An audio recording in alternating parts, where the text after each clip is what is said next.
Hello viewers, আজ আপনাদের নিয়ে এসেছি কাপ্তাইর। এক পাশে হচ্ছে কাপ্তাই লেক, এক পাশে হচ্ছে কর্ণফুলী নদী। সেই কর্ণফুলী নদীর বুক চিরে এখন যাচ্ছি আমি। কর্ণফুলী নদী হচ্ছে বাংলাদেশ এবং ভারতের আন্তঃসীমান্ত একটি নদী, যা হচ্ছে মিজোরাম থেকে শুরু। আসলে এই কর্ণফুলী নদীটি লুসাই পাহাড় থেকে শুরু হয়েছে এবং কর্ণফুলী নদীর বাংলাদেশের পাট হচ্ছে 161 কিলোমিটার দৈর্ঘ্য এবং এর প্রস্থ অন অ্যান অ্যাভারেজ 430 থেকে 453-54 মিটার। এবং এই নদী একে বেঁকে চলা একটি নদী, সর্পিল একটি নদী। এর মজার আরও একটি বিষয় হচ্ছে এই নদীর পানি মিঠা পানি। কিন্তু বর্ষার সময় সাধারণত এই নদীর পানিটি ঘোলা থাকে, কারণ বর্ষার হওয়ার কারণে মাটি মিশ্রিত হয়। এবং এই নদীর দুই পাশের যে পরিবেশ ব্যবস্থা এবং এখানকার মানুষের জীবনযাত্রা আপনাদের দেখাচ্ছি।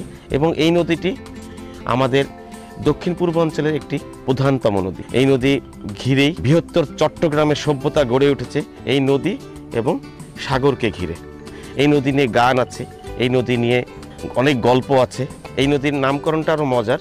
মধ্যযুগীয় পুঁথিতে আছে এই নদীর নাম কাচ্ছা নদী। এখানে একটি মিথ প্রচলিত আছে। মিথটি হচ্ছে এই অঞ্চলের এক রাজকুমারের সাথে আরাকান অঞ্চলের এক রাজার মেয়ের প্রণয় হয়, প্রেম হয়। এবং কথিত আছে এইখানকার যে রাজা, সেই রাজার ছেলে রাজকুমার এবং রাজকন্যা এই কর্ণফুলী নদীতে চাঁদনি রাতে নদীকে ঘুরছিল, তার কানের ফুল নদীতে পড়ে যায় এবং তার মন খারাপ হয়ে যায়।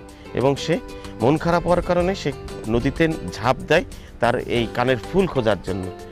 কিন্তু নদীর এত তীব্র স্রোত ছিল যে স্রোতের কারণে তাকে পাওয়া যায়নি এবং রাজকুমার তাকে খুঁজতে সেও ঝাঁপ দেয় নদীতে, কিন্তু তাকেও আর পাওয়া যায়নি। তারপর থেকে এই নদীর নাম নাকি কর্ণফুলী আছে।